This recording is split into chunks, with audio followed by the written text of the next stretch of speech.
and we're here to talk about a very interesting geologic site in Monteagle, Tennessee. These sediments are from the Mississippian and Pennsylvanian time period, which makes them up to 350 million years old. What? No way! Yes, that is right, Jesse. Well, how do you do that? Well, through the science of geology and paleontology, we can piece together information from rocks and fossils to put together past environments. That's so cool. Well, how do we do it? Well, let's take a look in my office and I'll show you how. Well, one of the first things we do to help determine the depositional age and environment of rocks is by looking at the different layers. My colleague, Dr. Theodore Willoughby, will show you some samples and explain. Okay. Hello, I'm Jesse. Hey, name's Theodore. My girlfriend calls me Teddy, though. Nice to meet you, Teddy. Hey, I've got a few samples here, and I'm going to show you what their lithologies are and explain to you what those mean. Lithology? What does that mean? Lithology! It's the general characteristics of these sedimentary rocks. Wow, neato! Well, Chad, let me show you something here. Here we have a few hand samples that my team and I collected out at the field. First things first, we're going to drop some acid on them. Drop acid? My mother always told me to say no to drugs. Not LSD, Chad. Dilute HCl. We can drop it on these rocks to determine their lithology. If we drop acid on the rock and we notice a fizz, it indicates a carbonate lithology, which could mean a warm climate. That's so cool. That's right, Chad. And as we move up in elevation through our outcrop, we notice a change in lithology from the limestones into a sandstone and a coal bed.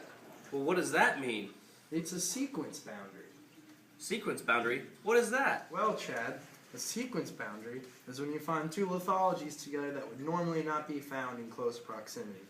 In this case, they signify the switch from the shallow seas of the Mississippian to the coal peat swamps of the Pennsylvanian. That's so crazy. But what are all these tiny things inside these samples? Well, I think I'll let my associate, Dr. Scat Britches, come and explain that to you. Okay. Well, I think I can help with that, Chet. Hey, I'm Britches. Scat Britches. So do you think you can help us out, Scat Bridges? Well, sure, Chet. These are fossils. Fossils like dinosaurs? Oh, Chet, sure, like dinosaurs. And like dinosaurs, these fossils can tell us about the age and environment that they came from. So what do these fossils say to you? Well, Chet, the first thing that I hear from these fossils is their names. Crinoids, Archimedes fenestrate bryozoans, gastropods, and blastoids. However, what you want to focus on here is not the blastoids. Yes, the blastoids. Not the gastropods, not the crinoids, but the Archimedes and the blastoids. These fossils are indicator fossils, and what they tell us is that this was a warm, shallow sea, and probably from the Mississippian. Now, Chester, if you see a sequence boundary, Sequence boundary?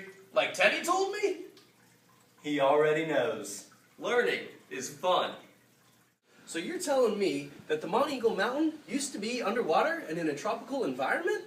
That's right, Chaz. About 400 million years ago, Pangea was splitting up, and the area that we've been studying used to be in a tropical area around the equator.